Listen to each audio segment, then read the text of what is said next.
Welcome to the podcast. If you'd like to listen to an ad-free version of this episode and all of our episodes, then search True Crime Today Premium Plus on Apple Podcasts and press subscribe. That's our premium channel where all of our ad-free and advanced episodes live, all in one place. True Crime Today Premium Plus. Search it on Apple Podcasts and press subscribe. Even try it for 3 days free. Sometimes the only witness is the one they silenced. You're listening to Hidden Killers with Tony Bruschi, featuring retired FBI Special Agent Jennifer Coffindaffer.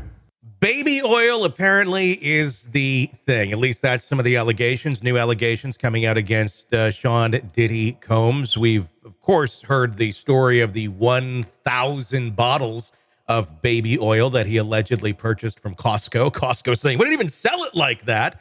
But he's got it. Why does he have so much? Well, we may have the answer to that. The allegations in one of the lawsuits claim that he is drugging the baby oil with something maybe like a GHB, some sort of a date rape drug to induce drowsiness and loss of consciousness. Joining me to discuss, Jennifer Coffindaffer, retired FBI Special Agent.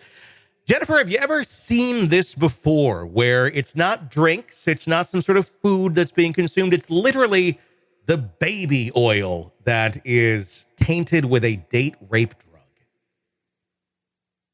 No, I have never, I've never seen that for a couple of reasons, right? Mm-hmm. GHB and ketamine and other drugs that are used to just sedate people a lot of times in these sorts of crimes have to be consumed. Mm-hmm. So typically baby oil isn't consumed, but let's think about this. I guess the audience can use its imagination about the body oil, baby oil being all over the body, and then, maybe people consuming it in that area. And so because of that, it then would take effect. It's true. So, I have to say, if they prove that it's true, and they're going to test all that, the government knows already, ingenious, I guess, for somebody wanting to do this type of a crime. Well, if we're talking logistics of it, obviously there's like topicals and things like that out there. A lot of times used for relaxation. You see it with CBD, you see it with THC and stuff. I guess it's not that far of a stretch to assume that, well, I guess if applied to the body, it would eventually, go into your bloodstream in some way, shape, or form. I'm thinking that's probably what, if these allegations are true, what he had in mind. Yeah, there's no other reason, right? If mm-hmm. it's proven that indeed that baby oil is laced with one of these drugs, such as GHB, then that's the obvious reason why. But the only caution I would give is that I have not seen the government say that. The mm-hmm. government was very specific, mm-hmm. and you would think that if it was baby oil they seized laced with GHB, that would have been denoted. Yeah. And it wasn't in any of the court documents. So I hesitate to believe it's definitely true. Sure. But would I be surprised? Oh, no. Would the government, let me ask you this. When they went in there and they seized all this stuff, and they found the 1,000 things of baby oil, would they think to even test the baby oil, or would they just look at it and go, okay, here's 1,000 things of baby oil. That's pretty weird. But would they think, let's test this to see if there's something else in it? I don't know that if I were investigating, that would even cross my mind at that moment.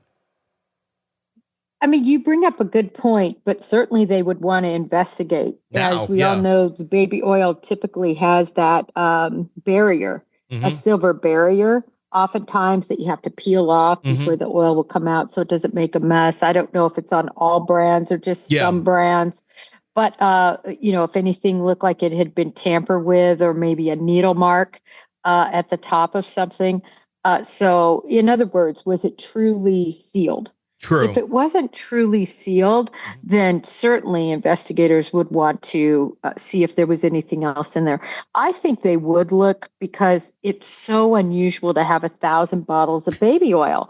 Yeah. I think they would be wondering, is this really baby oil? So, yes, in answer to your question, if I'm on scene whenever I was on scene and saw something odd like that, always wanted to look into it. Well, and then it makes you wonder, like, if this in fact is true, did they, basically taint all of them at once, or was it kind of as needed? We're going and mixing this in. I mean, there's so many possibilities, but it really does show, if this is true, just the covert lengths that this man went to sedate people and to get them into the state that he wanted them to be in. It's very disturbing. And then it starts to make you wonder, well, if he's willing to do that, I mean, obviously he's willing to do a lot of things allegedly, but if he's willing to put this in the baby oil, it really makes you wonder what else is going on behind the curtain here of Diddy. What else are these guests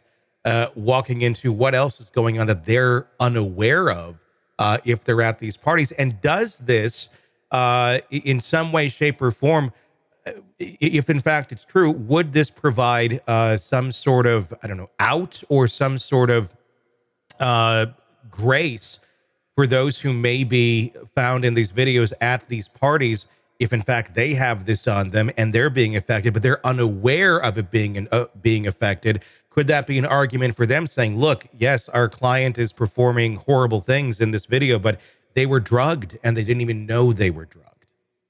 No, absolutely. I mean, I think some people were completely taken advantage of. I mean, I would expand on what you said to even include the fact that he had 1,000 baby oil bottles of baby oil there. In other words, the volume of possible victims.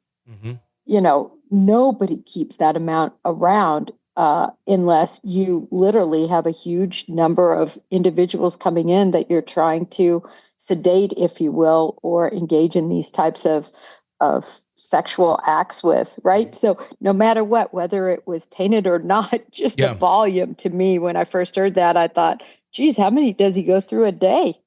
He found a really good Amazon Prime sale, I'm sure, and just said, let's buy it all. Or something. It's so bizarre. Strap in and get ready to go back in time. Gen X Time Machine is here to transport you back to the glorious days of neon, big hair, and cassette tapes that always needed rewinding. To figure out where Tupperware went wrong, we kind of got to start at the beginning. Remember when MTV actually played music videos? Or when lunch wasn't complete without Dunkaroos? Yeah, a little bit like trying to recapture the magic of a bygone era. Yeah. We're diving into all that and more. So if you want to relive the 80s and 90s in all their retro glory, hit up Gen X Time Machine wherever you get your podcasts. VHS is looking like the obvious winner, right? Oh, and don't forget the rise of the video rental store, remember? Subscribe, because who doesn't need another excuse to avoid adulting? You're welcome. The Gen X Time Machine.